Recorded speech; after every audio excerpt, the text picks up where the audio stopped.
नमस्कार दोस्तों, आज हम बात करेंगे एमएससीडी के विषय में। एमएससीडी मतलब कि moving average convergence divergence. MSCD technical indicators का ही एक रूप है। टेक्निकल एनालिसिस के लिए उपयोग में आने वाला यह एक बहुत ही प्रसिद्ध इंडिकेटर है। गेराल्ड एपेल ने यह इंडिकेटर सन 1979 में विकसित किया था। दोस्तों, जो लोग इंडिकेटर्स के विषय में थोड़ा बहुत जानते हैं या जिन्हें बाजार में लंबा अनुभव है इंडिकेटर्स का, उन सभी ट्रेडर्स के हिसाब से एमएससीडी बहुत ही लोकप्रिय और महत्वपूर्ण इंडिकेटर है। एमएससीडी हर तरह के बाजार में काम आने वाला एक महत्वपूर्ण इंडिकेटर है। चाहे आप शेयर बाजार में काम करें या फ्यूचर बाजार में, चाहे आप कमोडिटी बाजार में काम करें या फॉरेक्स बाजार में, एमएससीडी हर बाजार में बहुत ही अच्छी तरह से काम करती है। दोस्तों, एमएससीडी कम समय की अवधि के ट्रेडर के लिए और लंबे समय की अवधि के ट्रेडर के लिए एक समान रूप से बहुत ही महत्वपूर्ण है। और एमएससीडी इंडिकेटर की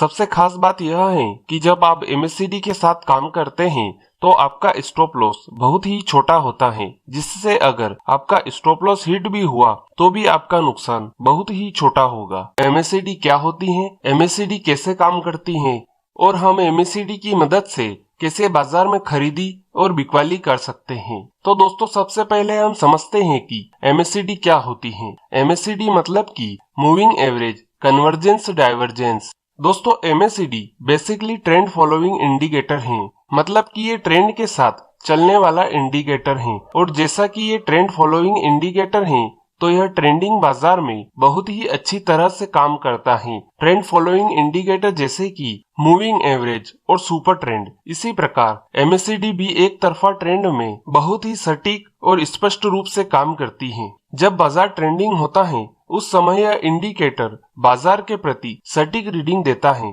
जिससे कि इसका उपयोग करना बहुत ही आसान हो जाता है। दोस्तों, एमएससीडी इंडिकेटर आपको चार्ट में कुछ इस प्रकार से दिखाई देगा, जैसा कि आप वीडियो में देख सकते हैं। दोस्तों, एमएससीडी दो अलग अलग ईएमए के कॉम्बिनेशन से मिलकर बनता है। ईएमए मतलब कि एक्सपोनेंशियल मूविंग एवरेज, यह एक तरह का मूविंग एवरेज ही होता है। एमएससीडी में 4 मुख्य पॉइंट होते हैं जिनके विषय में हमें जानकारी होना बहुत जरूरी है। पहला, एमएससीडी लाइन, जिसे हम हरे रंग से इंडिकेट करते हैं, इसे फास्ट लाइन भी कहते हैं। दूसरा है सिग्नल लाइन, जिसे हम लाल रंग से इंडिकेट करते हैं, इसे स्लो लाइन भी कहते हैं। तीसरा है जीरो लाइन, इस जीरो लाइन को बेस लाइन और सेंटर लाइन भी कहते हैं। और चौथा है एमएससीडी हिस्टोग्राम। जीरो लाइन के ऊपर नीचे जो आपको बार्स दिख रहे हैं, इन बार्स को एमएससीडी हिस्टोग्राम कहते हैं। कुछ चार्टिंग सॉफ्टवेयर्स में आपको हिस्टोग्राम्स के बार लाल और हरे रंग के दिखाई दे सकते हैं, लेकिन इनके रंग से हमें कोई फर्क नहीं पड़ता है। हमें केवल इनका उपयोग क्या है यह पता होना चाहिए। अब हम एमएससीडी की इन लाइनों के ईएमए कैलकुलेशन को समझ लेते हैं। सबसे पहले हम देखते हैं एमएससीडी लाइन के कैलकुलेशन को। एमएससीडी लाइन दो अलग अलग ईएमए का डिफरेंस है, जिसमें मुख्य रूप से 12 दिनों का ईएमए और 26 दिनों का ईएमए कैलकुलेट किया जाता है। सिग्नल लाइन, इसमें 9 दिनों की एमएससीडी लाइन की ईएमए होती है। और हिस्टोग्राम, दोस्तों हिस्टोग्राम एमएससीडी लाइन और सिग्नल लाइन के बीच के डिफरेंस को इंडिकेट करता है। दोस्तों, एमएससीडी इंडिकेटर के लिए उपयोग में आने वाली डिफॉल्ट सेटिंग 12, 26 और 9 है, और यही सेटिंग सबसे बेस्ट भी मानी जाती है। ट्रेडर अपने अनुभव के हिसाब से इसमें फेरबदल भी कर सकता है, लेकिन जो पुराने और अनुभवी ट्रेडर हैं उनके हिसाब से एमएससीडी के लिए यही सेटिंग सबसे बेस्ट मानी जाती है। तो चलिए दोस्तों, अब हम समझते हैं कि एमएससीडी कैसे काम करती हैं। दोस्तों, एमएससीडी कैसे काम करती हैं इसे हम बिल्कुल बेसिक लेवल से सीखेंगे, क्योंकि जो ट्रेडर्स एमएससीडी के विषय में पहली बार सुन रहे हैं उन्हें भी यह अच्छी तरह से समझ में आ सके। अब मैं आपको जो भी बताऊंगा उसे पूरे ध्यान से सुने और समझे। दोस्तों, एमएससीडी में मुख्य 2 लाइनें होती हैं, एमएससीडी लाइन और सिग्नल लाइन। ये दोनों लाइनें जीरो लाइन के ऊपर नीचे घूमते हुए बाजार में खरीदी और बिकवाली के संकेत देती हैं। और जब भी एमएससीडी लाइन और सिग्नल लाइन एक दूसरे को क्रॉसओवर करती हैं, तब हमें बाजार में खरीदी और बिकवाली करने का संकेत मिलता है। एमएससीडी इंडिकेटर में 2 प्रकार के क्रॉसओवर होते हैं। पहला है पॉजिटिव क्रॉसओवर, यानी कि बुलिश क्रॉसओवर, और दूसरा है नेगेटिव क्रॉसओवर, यानी कि बेयरिश क्रॉसओवर। जब एमएससीडी लाइन सिग्नल लाइन को नीचे से ऊपर की ओर क्रॉसओवर करती हैं तो हमें खरीदी करने का संकेत मिलता है। इसे हम पॉजिटिव क्रॉसओवर कहते हैं। और जब तक MACD लाइन सिग्नल लाइन के ऊपर की दिशा में होती है तब तक बाजार बुलिश ट्रेंड में होता है। और जब MACD लाइन सिग्नल लाइन को ऊपर से नीचे की ओर क्रॉसओवर करती है तो हमें बिकवाली करने का संकेत मिलता है। इसे हम नेगेटिव क्रॉसओवर कहते हैं। और जब तक MACD लाइन सिग्नल लाइन के नीचे की दिशा में होती है तब तक बाजार बेरिश ट्रेंड में होता है। इन दोनों पॉइंट को आप अच्छे से समझ लीजिए क्योंकि यह बहुत जरूरी है। और जब तक ये दोनों लाइनें घूमकर फिर से एक दूसरे को विपरीत दिशा में क्रॉसओवर नहीं करती तब तक ट्रेंड रिवर्सल नहीं होता है। दोस्तों, पॉजिटिव क्रॉसओवर और नेगेटिव क्रॉसओवर के साथ जीरो लाइन का विशेष महत्व होता है।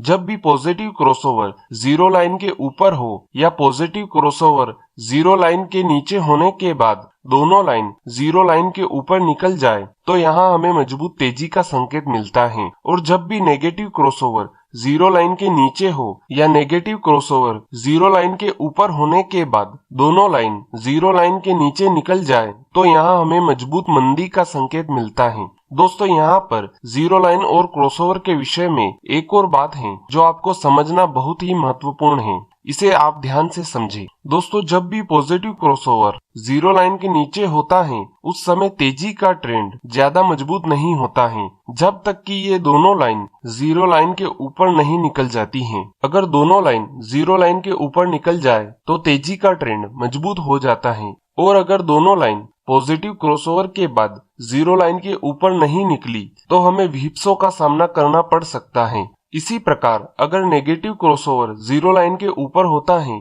उस समय मंदी का ट्रेंड ज्यादा मजबूत नहीं होता है जब तक कि ये दोनों लाइन जीरो लाइन के नीचे नहीं चली जाती। अगर दोनों लाइन जीरो लाइन के नीचे चली जाए तो मंदी का ट्रेंड मजबूत हो जाता है। और अगर दोनों लाइन नेगेटिव क्रॉसओवर के बाद जीरो लाइन के नीचे नहीं निकली तो हमें व्हिप्सों का सामना करना पड़ सकता है। दोस्तों, व्हिप्सों के विषय में मैं आपको पहले ही बता चुका हूँ। अगर आपने अभी तक व्हिप्सों का वीडियो नहीं देखा है तो आप इस वीडियो की डिस्क्रिप्शन में जाकर यह वीडियो देख सकते हैं। तो इस प्रकार के व्हिप्सों से हम कैसे बच सकते हैं इसे हम आगे चलकर इसी वीडियो में समझेंगे। दोस्तों, इसके बाद हम बात करते हैं MACD डबल टॉप और MACD डबल बॉटम की। दोस्तों, इसमें आप ध्यान दें, यहाँ पर हम MACD इंडिकेटर के डबल टॉप और डबल बॉटम की बात कर रहे हैं, ना कि प्राइस के डबल टॉप या डबल बॉटम की। इसलिए यहाँ डबल टॉप और डबल बॉटम MACD इंडिकेटर में बनेगा, ना कि प्राइस में। तो आप इसको लेकर कंफ्यूज ना हो।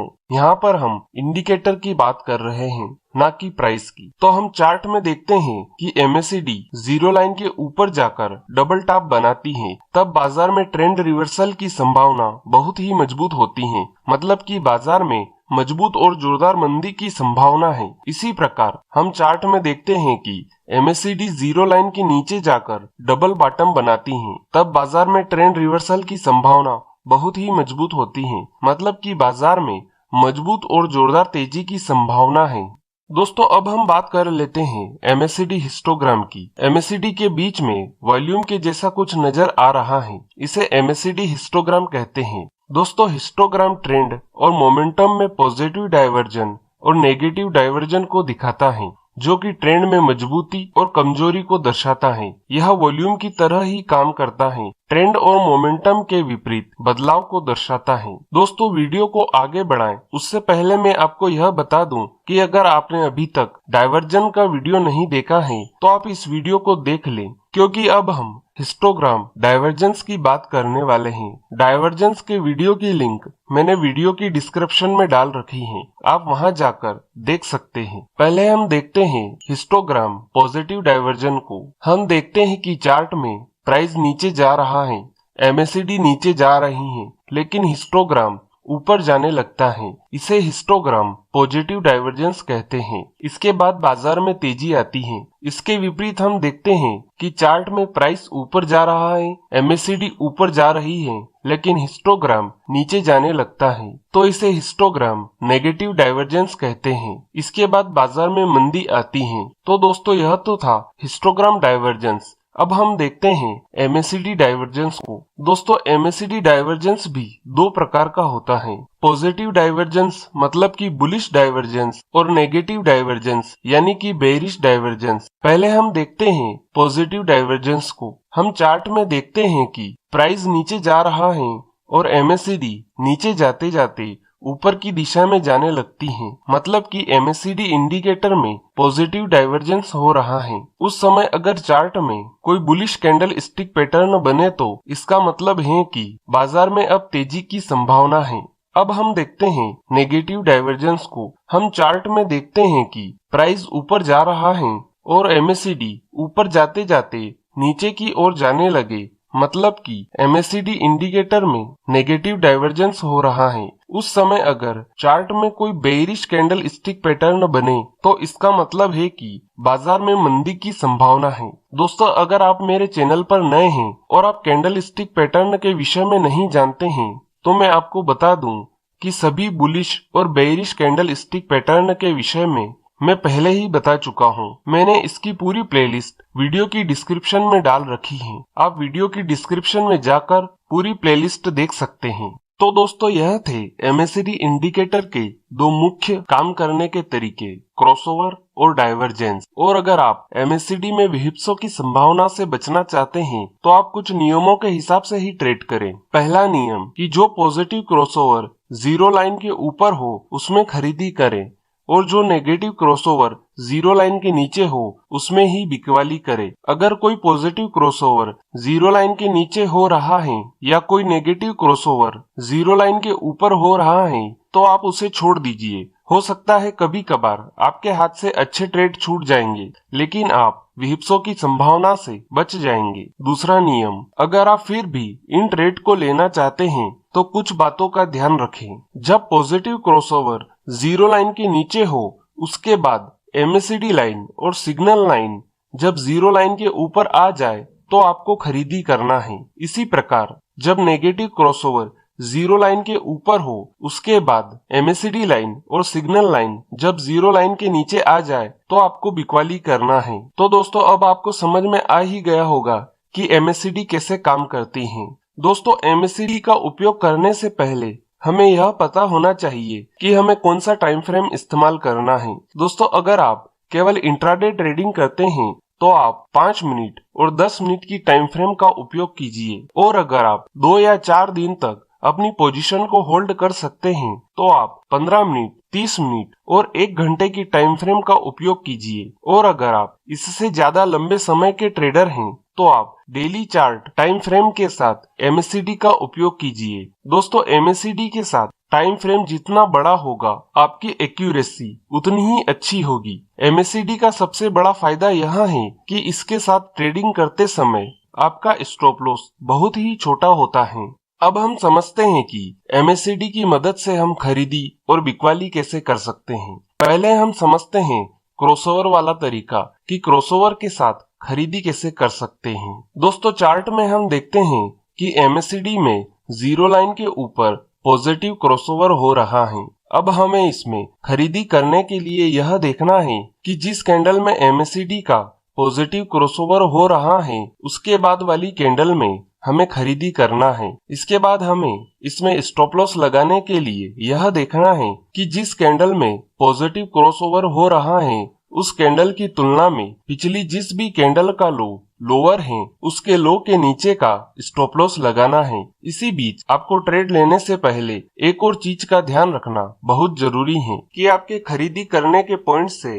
स्टॉप लॉस लगाने के बीच का जो डिफरेंस है वो आपके लिए रिस्क रिवार्ड रेशियो के 2% के नियम के अनुसार ही होना चाहिए, तभी आपको ट्रेड लेना है। अगर ट्रेड 2% के नियम के अनुसार नहीं है तो आपको यह ट्रेड नहीं लेना है। और अगर चार्ट में पॉजिटिव क्रॉसओवर जीरो लाइन के नीचे हो रहा है तो इसमें हमें खरीदी करने के लिए यह देखना है कि पॉजिटिव क्रॉसओवर के बाद दोनों लाइन जब जीरो लाइन के ऊपर चली जाए तो हमें बाजार में खरीदी करना है। इससे हम विहिप्सों की संभावना से बच सकते हैं। अब हमें यह देखना है कि जिस कैंडल में दोनों लाइन जीरो लाइन के ऊपर जा रही है उसके बाद वाली कैंडल में हमें खरीदी करना है। और स्टॉप लॉस लगाने के लिए हमें यह देखना है कि जिस कैंडल में दोनों लाइन जीरो लाइन के ऊपर जा रही हैं, उसी कैंडल के लो के नीचे का स्टॉप लॉस लगाना है। इसमें भी आपको रिस्क रिवार्ड रेशो के 2% के नियम का ध्यान रखना है। मतलब कि खरीदी करने के पॉइंट से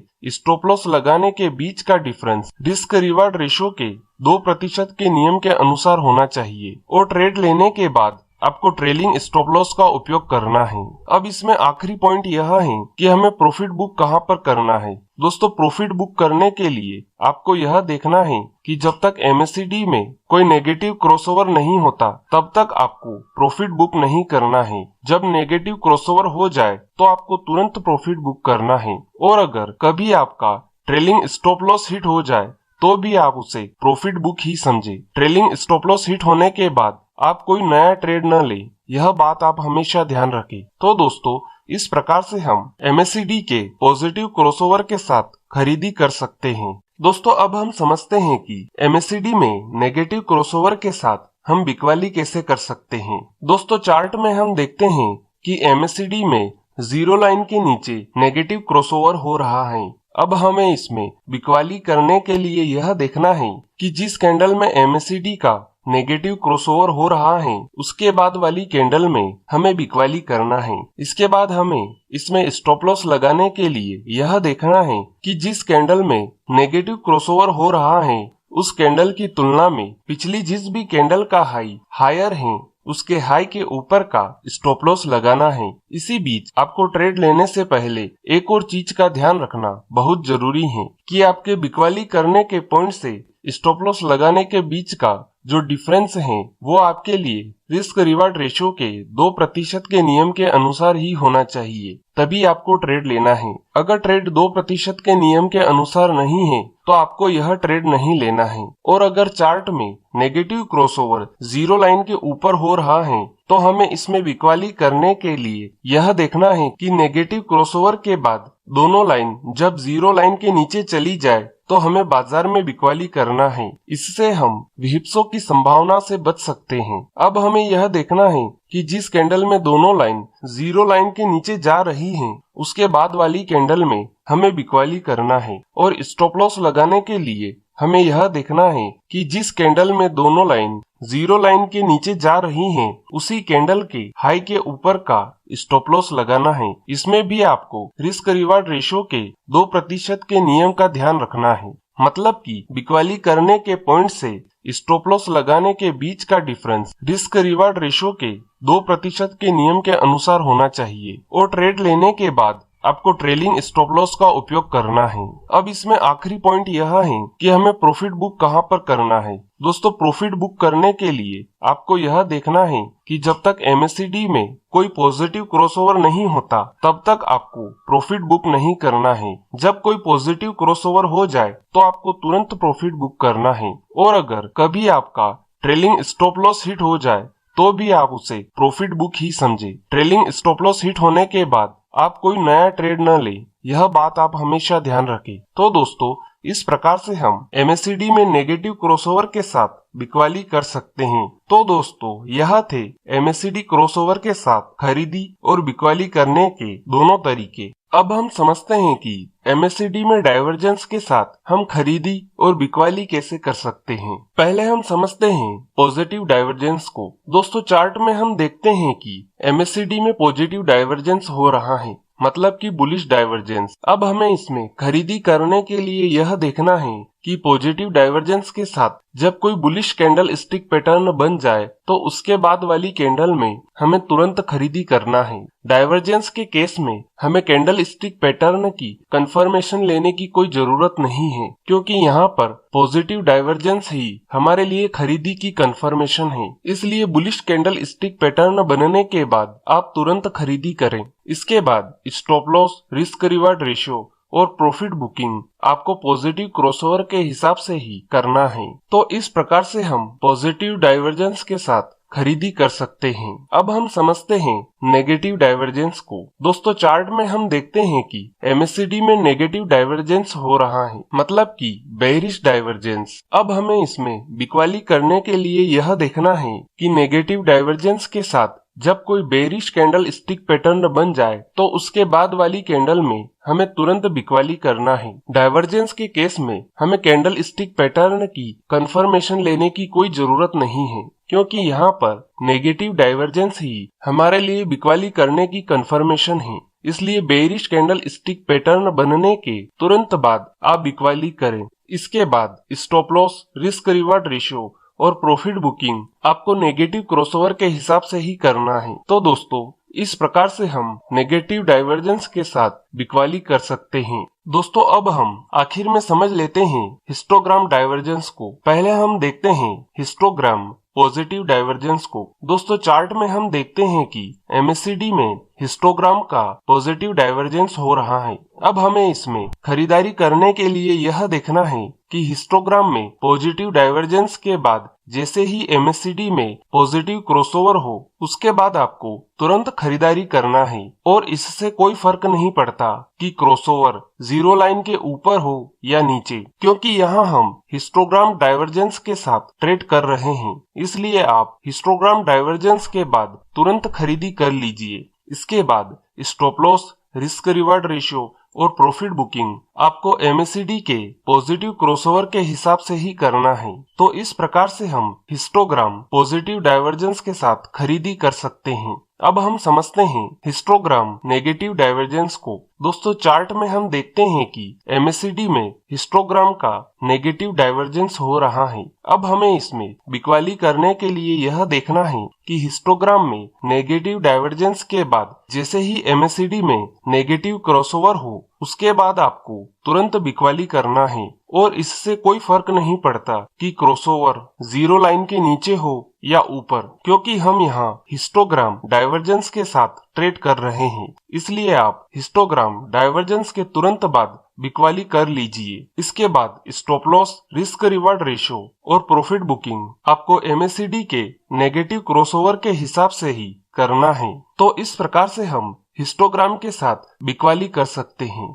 दोस्तों, अगर आप मुझसे पूछो कि एमएससीडी क्रॉसओवर और एमएससीडी डाइवर्जेंस इन दोनों में से कौन सा तरीका बेस्ट है ट्रेड करने के लिए, तो मैं आपसे कहूंगा कि वैसे तो दोनों ही तरीके अच्छे हैं, लेकिन अगर कोई एक चुनना हो तो मेरे हिसाब से एमएससीडी डाइवर्जेंस का तरीका सबसे बेस्ट है, क्योंकि इसकी एक्यूरेसी एमएससीडी क्रॉसओवर से बहुत ज्यादा अच्छी है। और डाइवर्जेंस के साथ ट्रेड करने का सबसे बड़ा फायदा यह है कि अच्छी एक्यूरेसी के साथ इसमें बहुत लंबा प्रॉफिट होता है। हालांकि ये बात अलग है कि डाइवर्जेंस के ट्रेड हमें बहुत कम मिलते हैं बाजार में, लेकिन जब भी मिलते हैं तो बहुत अच्छा मुनाफा कमाने का मौका देते हैं। इसलिए डाइवर्जेंस ही बेस्ट है मेरे हिसाब से। और आखिर में मैं आपको यह बता दूं कि जिस प्रकार से हम एमएससीडी के पॉजिटिव क्रॉसओवर और नेगेटिव क्रॉसओवर में खरीदी और बिकवाली करते हैं, बिल्कुल उसी प्रकार से हमें एमएससीडी के डबल बॉटम और डबल टॉप के साथ खरीदी और बिकवाली करना है। यह डबल बॉटम और डबल टॉप डाइवर्जेंस की ही तरह मजबूत तेजी और मंदी के संकेत देते हैं। इसमें आप एक बात का ध्यान रखिए कि अगर आप चार्ट में डबल बॉटम देख रहे हैं तो यह डबल बॉटम अधिकतर जीरो लाइन के नीचे ही बनते हैं। और जब डबल बॉटम के बाद जैसे ही एमएससीडी का पॉजिटिव क्रॉसओवर हो तो आप तुरंत खरीदी कर लीजिए जीरो लाइन के नीचे ही, क्योंकि अब बाजार में बहुत ही जोरदार तेजी की संभावना है। इसी प्रकार अगर आप चार्ट में डबल टॉप देख रहे हैं तो यह डबल टॉप अधिकतर जीरो लाइन के ऊपर ही बनते हैं। और जब डबल टॉप के बाद जैसे ही एमएससीडी का नेगेटिव क्रॉसओवर हो तो आप तुरंत बिकवाली कीजिए जीरो लाइन के ऊपर ही, क्योंकि अब बाजार में बहुत ही जोरदार मंदी की संभावना है। तो चलिए दोस्तों, अब हम चार्ट में एमएससीडी को समझ लेते हैं। सबसे पहले आप अपने चार्टिंग सॉफ्टवेयर में चार्ट को खोल लीजिए। फिर आप इंडिकेटर्स में जाकर एमएससीडी को चार्ट में लगा लीजिए। एमएससीडी चार्ट में आपको कुछ इस प्रकार से दिखाई देगी, जैसा कि आप वीडियो में देख सकते हैं। अब आप एमएससीडी इंडिकेटर के ऊपर डबल क्लिक कीजिए, जिससे कि आपके सामने एमएससीडी की डिफॉल्ट सेटिंग आपके सामने आ जाएगी। अब आप चाहे तो इसे बदल भी सकते हैं, लेकिन मुझे यही सेटिंग पसंद है तो मैं इसे ऐसा ही रहने देता हूँ, क्योंकि यही सबसे बेस्ट मानी जाती है। अब मुझे अपना टाइम फ्रेम सिलेक्ट करना है, तो मुझे पसंद है 15 मिनट के साथ एमएससीडी का उपयोग करना। तो मैं 15 मिनट का टाइम फ्रेम सिलेक्ट कर लेता हूँ। आप भी अपने हिसाब से कोई भी टाइम फ्रेम सिलेक्ट कर सकते हैं जो हम पहले समझ चुके हैं उनमें से। तो चलिए दोस्तों, पहले हम MACD में पॉजिटिव क्रॉसओवर को समझ लेते हैं। जैसा कि आप चार्ट में देख सकते हैं, MACD में जीरो लाइन के ऊपर पॉजिटिव क्रॉसओवर हो रहा है। तो अब हमें खरीदी करने के लिए यह देखना है कि जिस कैंडल में पॉजिटिव क्रॉसओवर हो रहा है उसके बाद वाली कैंडल में हमें खरीदी करना है। तो हमें इस कैंडल के अंदर खरीदी करना है। खरीदी करने के बाद हमें स्टॉप लॉस लगाने के लिए यह देखना है कि जिस कैंडल में MACD का पॉजिटिव क्रॉसओवर हो रहा है उस कैंडल की तुलना में पिछली जिस भी कैंडल का लो लोअर है उसके लो के नीचे का स्टॉप लॉस लगाना है। तो यहाँ पर इस कैंडल का लो लोअर है तो हमें इस कैंडल के लो के नीचे का स्टॉप लॉस लगाना है। इसके बाद प्रॉफिट बुकिंग के लिए हमें यह देखना है कि जब MACD में नेगेटिव क्रॉसओवर हो जाए तो हमें तुरंत प्रॉफिट बुक करना है। तो आप देखिए कि इस जगह पर MACD का नेगेटिव क्रॉसओवर हो रहा है तो हमें इस कैंडल में प्रॉफिट बुकिंग करना है। तो इस प्रकार से हम पॉजिटिव क्रॉसओवर के साथ खरीदी कर सकते हैं। तो चलिए दोस्तों, अब हम देखते हैं कि नेगेटिव क्रॉसओवर के साथ हम कैसे बिकवाली कर सकते हैं। जैसा कि आप चार्ट में देख सकते हैं, MACD में जीरो लाइन के नीचे नेगेटिव क्रॉसओवर हो रहा है। तो अब हमें इसमें बिकवाली करने के लिए यह देखना है कि जिस कैंडल में MACD का नेगेटिव क्रॉसओवर हो रहा है उसके बाद वाली कैंडल में हमें बिकवाली करना है। तो हमें इस कैंडल में बिकवाली करना है और बिकवाली करने के तुरंत बाद हमें स्टॉप लॉस लगाने के लिए यह देखना है कि जिस कैंडल में MACD का नेगेटिव क्रॉसओवर हो रहा है उस कैंडल के हाई की तुलना में पिछली जिस भी कैंडल का हाई हायर है उसके हाई के ऊपर का हमें स्टॉप लॉस लगाना है। तो यहाँ पर पिछली ही कैंडल का हाई हायर है तो हमें इसके ऊपर का स्टॉप लॉस लगाना है। इसके बाद हमें प्रॉफिट बुकिंग के लिए यह देखना है कि जब MACD में पॉजिटिव क्रॉसओवर हो जाए तो हमें तुरंत प्रॉफिट बुक करना है। तो दोस्तों, यहाँ पर इस कैंडल के अंदर MACD का पॉजिटिव क्रॉसओवर हो रहा है तो यहाँ पर हमें इस कैंडल के अंदर प्रॉफिट बुकिंग करनी है। तो दोस्तों, इस प्रकार से हम MACD के पॉजिटिव क्रॉसओवर और नेगेटिव क्रॉसओवर के साथ खरीदी और बिकवाली कर सकते हैं। और आपको इसी प्रकार से MACD डाइवर्जेंस, MACD हिस्टोग्राम और MACD डबल टॉप और डबल बॉटम के साथ खरीदी और बिकवाली करना है। दोस्तों, हो सकता है आपको MACD का ये वीडियो एक बार में समझ में नहीं आया होगा, तो आप चिंता मत कीजिए। MACD इंडिकेटर को समझने में आपको थोड़ी सी दिक्कत हो सकती है क्योंकि यह इंडिकेटर थोड़ा सा मुश्किल है, लेकिन अगर आप इस वीडियो को 2-4 बार देख लेंगे तो आपको यह इंडिकेटर आसानी से समझ में आ जाएगा। तो दोस्तों, यह थी MACD इंडिकेटर के विषय में संपूर्ण जानकारी। उम्मीद है आपको यह जानकारी पसंद आई होगी। अगर MACD से जुड़ा कोई भी सवाल आपके दिमाग में है तो आप कमेंट बॉक्स में जाकर पूछ सकते हैं। आज के लिए इतना ही, फिर मिलेंगे। Good bye.